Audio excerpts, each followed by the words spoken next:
مساء الخير يا اصحابي، ازيكم؟ عاملين ايه؟ يا رب تكونوا بخير وكويسين وفي احسن حال دايما. النهارده الفيديو بصور فيديو النهارده بتاريخ 9/9، وبالنسبه لي التاريخ ده مميز جدا جدا وبحبه قوي. كل شهر طبعا بيجي تاريخ مميز زي ده، 4/4 5/5 6/6، بس 9/9 بالذات لان ده كان التاريخ اللي انا كنت هتجوز فيه، كان هيبقى يوم فرحي. وبدأنا ان احنا رحلناه ليوم 10/9 على اساس ان اليوم كان يوم خميس والناس هتبقى راجعة من اشغالها تعبانة، فاتفقنا انا وجوزي ان احنا نخلي التاريخ 10/9 بحيث يبقى يوم جمعة والناس صاحية وجاية مرتاحة من البيت على الفرح عليا. فعشان كده التاريخ ده انا بحبه جدا جدا، وقد ايه هو يوم مميز بالنسبة لي. واي يوم عموما ربنا بيعديه كده بسلام عليا بشكر ربنا وبحمده الحمد لله، وبيبقى بالنسبة لي عيد. فانا النهارده حبيت ان انا احتفل احتفال صغنطوط على قدي، الظروف مش احسن حاجه خالص. تعالوا بينا بقى يلا اوريكم فلوج صغنن كده في روتين يومي اخر اليوم واحنا بنحتفل. طبعا اخر اليوم ليه؟ لان انا طول النهار بره بهدومي زي ما انا بحالتي كده، لسه راجعه من الشغل بقالي حوالي نص ساعه. فيلا بينا. اول حاجه طبعا بدات بيها هي السرير، لازم يكون متوضب وشكله مهندم عشان نفسك تتفتح على النوم.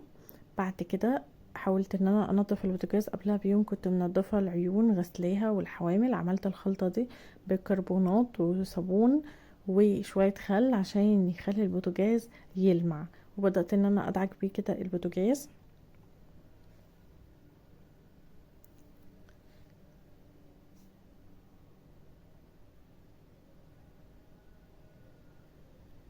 ده شكل البوتاجاز قبل النظافه.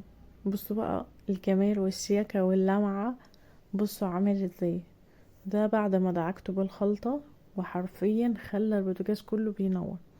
ورق البوتاجاز ده طبعا في ناس كتير حذرت منه وقالت ما ينفعش، بس انا ما بقدرش اعيش من غيره، لان انتوا شفتوا شكله كان عامل ازاي، شايل عن البوتاجاز بلاوي. ده غير ان انا بغسل البوتاجاز كل شهر مرة، فبيحافظ على البوتاجاز جدا.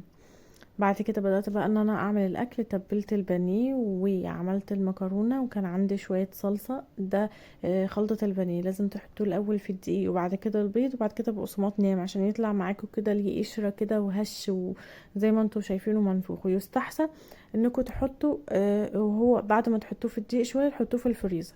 بعد كده بقى دي ازازة السينا كولا ب15 جنيه، والتورتاية دي ب60 جنيه.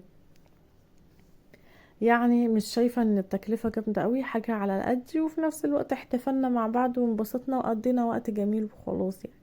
حاولت ان انا اعمل جو كده رومانتيكي، بس الشمعة ما كانتش عايزة تشتغل معايا. الشمع ده انا اللي كنت عاملاه قبل كده، ما كانتش عايزة تشتغل، مش عارفة ليه، مع ان هي كانت شغالة قبل كده.